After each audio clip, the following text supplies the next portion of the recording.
NBA 선수 사인받기에 도전하는 도장 깨기 11타는 휴스턴 로켓츠입니다.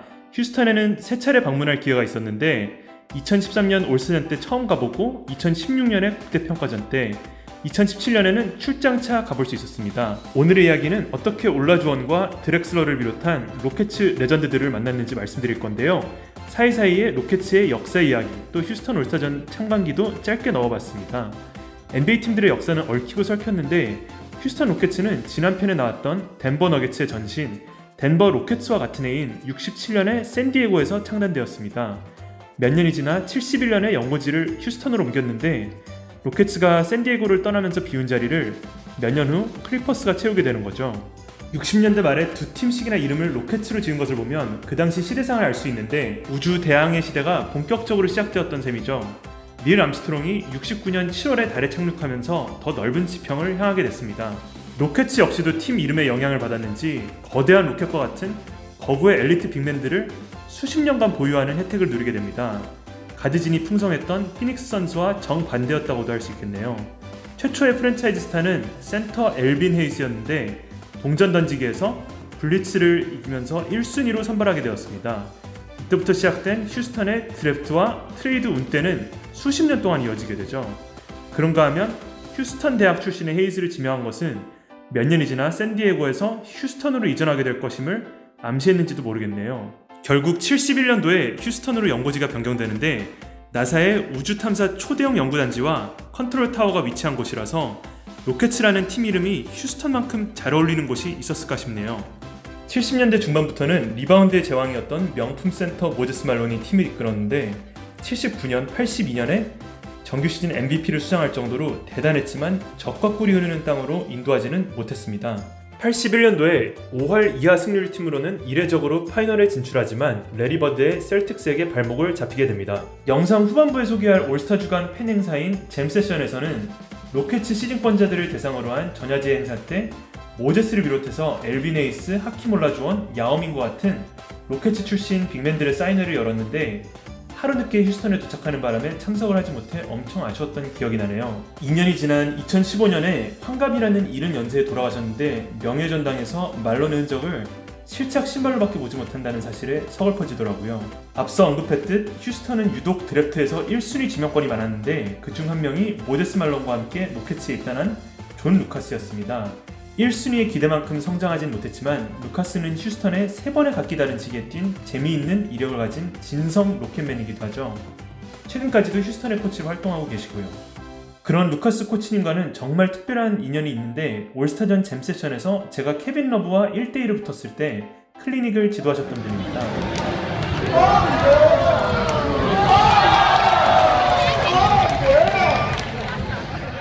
이 영상에서 오우 예 하면서 칭찬해주신 분이시죠. 그 이듬해 뉴욕 올스타전 때는 파워 가솔과 진행하는 비슷한 클리닉에서 제 가솔 저지를 뺏어가시더니 본인이 입으시더라고요. 그러고는 클리닉이 끝나고 파워를 연행해서 저한테 끌고 온 다음에 사인까지 하게 하시더라고요. 올스타전 하면 이분이 가장 먼저 떠오를 정도로 고마운 분인데 휴스턴이 LA로 원정을 올 때면은 볼 때마다 항상 반갑더라고요. Hadn't been all bad. There's been a lot of good times in my life, and so that was just the time I went to. I'm sure. 그런가 하면 동전 던지기 하나는 기가 막히게 잘했던 로켓츠는 83년 드래프트에서 또 한 번 1순위 픽을 차지하며 버지니아 대학에서 3시즌 연속으로 올해 선수상을 수상했던 2m 24cm의 거인 랄프 샘슨을 지명하게 됩니다. 마치 작두를 탄 마냥 그 바로 다음 해에도 연거푸 1순위로 2m 13cm의 하킴 올라주원을 선발하게 되는데 대학농구 최대 빅맨 유망주들을 쓸어가면서 소위 말하는 트윈타워를 구축하게 되는 거죠. 이 패기 넘치는 장신 신예들은 올라주원의 입단 2시즌 만에 파이널에서 81년의 데자부처럼 다시 보스턴 셀틱스를 만나게 되는데 81년과 마찬가지로 2승 4패로 우승 트로피를 레리 버드의 셀틱스에게 내주게 됩니다. 올해의 신인상과 올스타전 MVP를 차지할 정도로 성공 가도를 달리던 샘슨이었는데 파이널에 진출했던 이듬해 무릎 부상을 크게 당하면서 커리어에 급속한 내리막을 걷게 되었죠. 이런 샘슨을 2015년 뉴욕 올스타전 사인회 때도 보고 로켓츠 후배 야오밍의 명예전당 헌액식 때 애프터 파티 때 볼 수 있었는데 키는 말 그대로 로켓처럼 크시지만 앙상한 모습이 왠지 모르게 짠하더라고요. 애프터파티가 WNBA 커네티컷 선의 홈구장이기도 한 모히간 선 리조트에서 열렸는데 카지노 옆에 있던 실내 오락실 공간에서 손주분들이랑 놀아주고 계시더라고요. 한때 리그를 수놓았던 레전드를 아무도 못 알아봤는데 그때 알 수 없는 애잔했던 인상이 지금까지도 뇌리에 강하게 박혀있네요. 랄프 샘슨과 함께 또 한 명의 거대한 기둥은 하킴 올라주원이었는데 나이지리아에서 자라면서 17살이라는 늦은 나이에 농구공을 처음 잡게 되죠. 숨은 재능을 발견하고는 곧 휴스턴 대학으로 유학을 가게 되는데 새로운 환경에 적응하기 어려워할 때 도와줬던 사람이 바로 당시 휴스턴 로켓츠 최고의 스타 모제스 말론이었습니다. 리그 휴식기인 여름에 함께 연습 경기를 뛰면서 실력을 키워주는데 일조를 했던 거죠. 연고지 출신 스타 하킴은 조던이 은퇴를 선언한 바로 다음 시즌에 압도적인 실력으로 리그를 씹어먹게 되는데 94년에 정규 시즌과 파이널 MVP, 올해의 수비수상을 모두 석권했습니다. 라임을 좋아하는 미국 사람들 특성상 이민자의 꿈을 이루었다고 해서 그런지는 몰라도 하킴과 운율이 맞는 드림으로 별명을 지어줬는데 로빈슨을 농락시킨 시그너처 무브 드림 쉐이크는 봐도 질리진 않죠. 잼세션 전야제 때 참석하지 못하는 바람에 아직까지도 하킴은 직접 사인을 받을 기회가 없었는데 얼마 전 휴스턴에서 진행됐던 사인회에 저지를 보내서 받을 수 있었습니다. 스포츠 컬렉터 시장의 저변이 넓은 미국은 Send in Order라고 해서 사인회에 직접 참석을 하지 못한다고 하더라도 응원하는 스포츠 스타의 사인을 인증서와 함께 받을 수 있는 옵션도 제공되는 거죠. 올라주어는 이와 같은 대규모 사인회 컨벤션에 자주 초청되는데 텍사스에서 개최되는 행사에는 빠지지 않고 참석하는 단골 손님입니다. 휴스턴 올스타전 때 먼발치서 덩크 콘테스트 심사자로 나오시는 걸 볼 수 있었는데 기회가 돼서 만나고픈 스타 중 한 명입니다.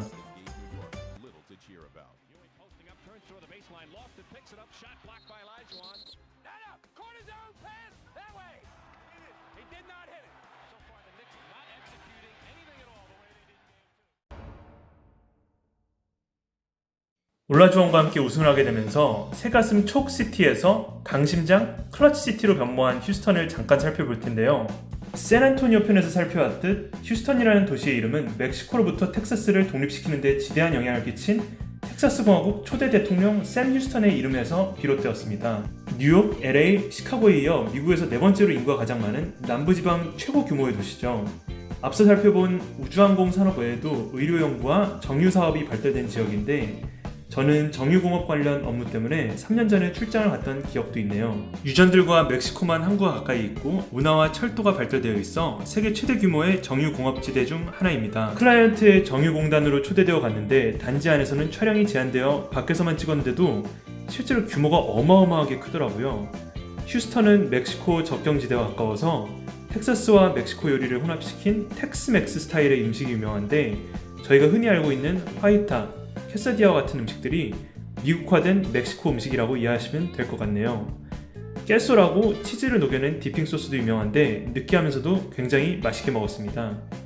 드렉슬러와 로버트 오리와 같은 휴스턴 챔피언십 멤버들한테 사인받은 에피소드를 소개하기 위해서는 2013년에 처음 갔던 별천지 잼세션을 언급 안 할 수가 없는데 컨벤션 센터를 통째로 대관해서 올스타 주간 3박 4일 동안 아침부터 저녁까지 쉴 새 없이 엄청난 이벤트들이 쏟아졌습니다. 잠깐 보여드릴 홍보 영상은 행사장들이 들어서기 전에 소개 영상이라서 실제로 얼마나 대단했는지는 잘 담아내지 못하지만 짧게 보여드릴게요.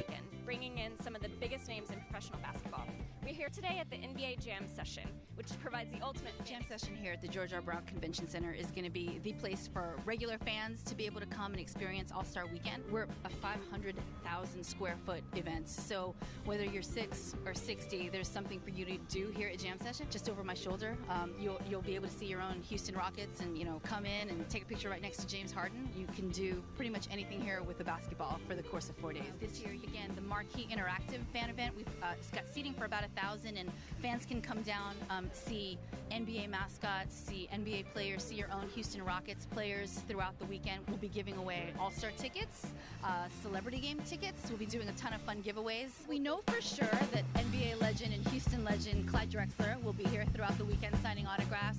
Gary Payton will be here, your own James Harden. 7년 전에 휴대폰 카메라로 찍은 사진들이라서 퀄리티가 너무 안 좋은데 눈이 돌아갈 정도로 신세계라 들떠서 사진들이 더 흔들렸던 것 같네요. 40개 가까이 되는 행사장에 20개가 넘는 농구 코트 공간에서 떠오르는 라이징 스타, 현역 올스타, 은퇴 레전드들까지 농구를 가르쳐주는 클리닉도 진행하고 사인회도 끊임없이 돌리는데 여기서 시간 가는 줄 모르고 밥도 굶고 6-7시간을 보냈던 기억이 나네요. 올스타들이 공개 연습을 하는 코트도 별도로 마련되어 있었는데 스페셜 올림픽 때 앞선 덴버 편에서 살펴봤던 무텀보와 로켓츠의 야오밍이 오랜만에 만나서 이야기도 나누더라고요.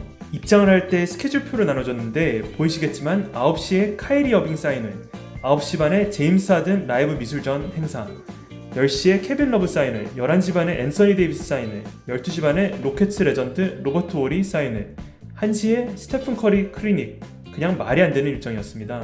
사인회 장소도 한 군데가 아니라 컨셉에 따라 여러 군데가 있었는데 올스타 오토그래프 스테이지에서는 신의 선수들이랑 레전드 선수들이 게스트로 참석을 해서 당시 신인이었던 브래들리 빌도 받고 단골 손님 레전드 슈램프, 리치먼드, 로나포도 볼 수 있었습니다. 휴스턴에서 커리어 전반기를 뛰었던 칼 랜드리 선수와 대표 치어리더들도 만날 수가 있었습니다.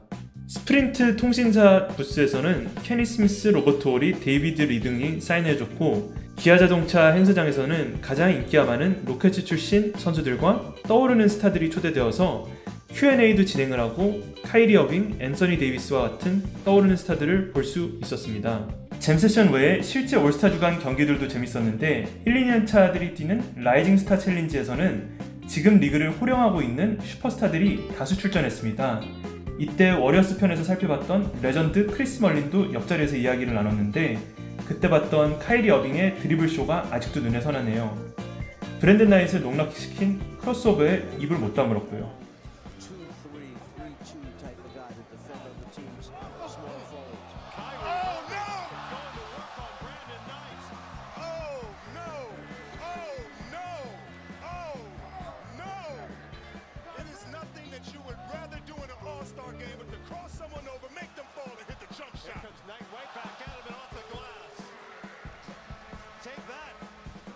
대표적인 선수들로는 카이리 어빙과 브랜든 나잇 외에도 앤서니 데이비스, 카와이 레너드, 트리스탄 탐슨, 아이제이아 토마스 같은 선수들이 뛰었던 것으로 기억이 되네요. 덩크 콘테스트에서 심사위원으로 휴스턴의 레전드 드렉슬러와 올라주원이 오신 것도 볼 수가 있었고요.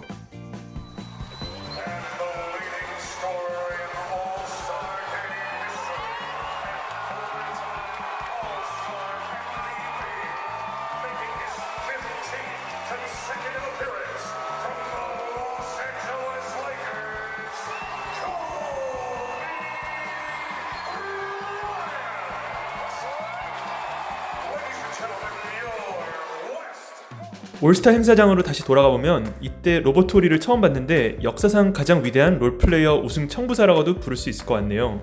로켓츠에서 2연패를 돕고 그 이후에도 레이커스와 스퍼스가 우승을 차지하는데 중요한 고비마다 혀를 뚫어줬으니 말이죠.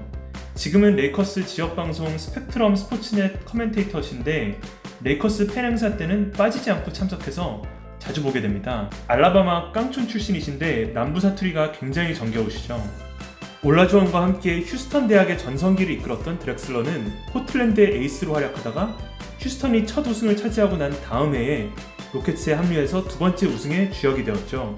드렉슬러 역시도 로버트 오리와 같은 기아자동차 사인회장에서 봤는데 안경을 쓰고 정장을 말끔하게 차려입으신 모습이 젠틀맨의 표본 같았습니다.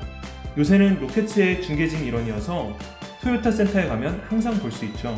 드렉슬러는 현재 은퇴한 선수들이 주를 이루는 빅3 리그의 총재로도 활동하고 계신데 2017년 창설식 때 뉴욕에서 뵙고 2019년 드래프트 때 라스베가스에서 또 볼 수 있었습니다.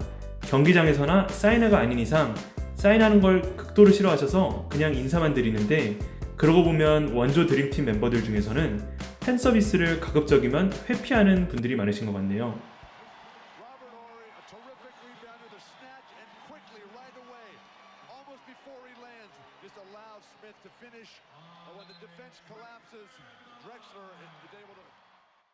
이 속공 상황에서 로버트 오리와 드렉슬러의 연결고리를 해주는 케니 스미스 역시도 챔피언십 팀의 주전가 되었는데 NBA 어워즈의 원년 시상식 때 바클리와 함께 사인을 받을 수 있었습니다.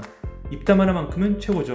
중요 승부처에서 케니 스미스가 부진하면 투입됐던 패기 넘치는 신인이 있었는데 샘 카셀은 고비 때마다 겁없이 돌파와 외곽슛을 성공시키면서 팀의 활기를 더했습니다. 피닉스와의 컴파 준결승 7차전 승부 때 22득점을 퍼붓고 닉스와의 파이널 3차전 때는 마지막 32초 동안 7점을 몰아넣으면서 팀을 승리로 이끌었죠.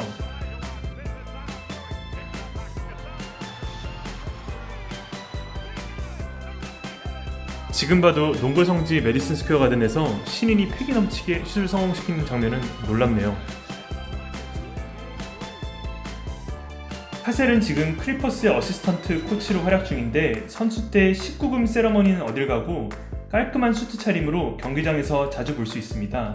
스테이플 센터에서 가장 사인을 받기 쉬운 분 중에서 하나인데 저지 하나에다가는 94년 챔피언이라고 적어주시고 또 다른 하나에는 한때 유행했던 영화에서 따온 별명 샘 I M이라고도 적어주셨죠. 두 번의 우승을 차지한 후에 휴스턴 로켓츠에는 96-97 시즌에 케니 스미스의 영원한 파트너 찰스 바클리와 98년에 스카티 피펜이 합류하게 되는데 결국에는 팀 케미 부족과 부상으로 우승을 차지하는 데는 실패하게 됩니다. 오늘 영상에서는 휴스턴 로켓츠의 올드타임 레전드들을 만나봤는데요. 다음 편에서는 2000년대 이후의 휴스턴 스타들을 다루려고 하는데 티맥, 야오밍, 제레미 린, 제임스 하든의 사인받은 에피소드가 궁금하시다면 꼭 구독해주시기 바랍니다. 감사합니다.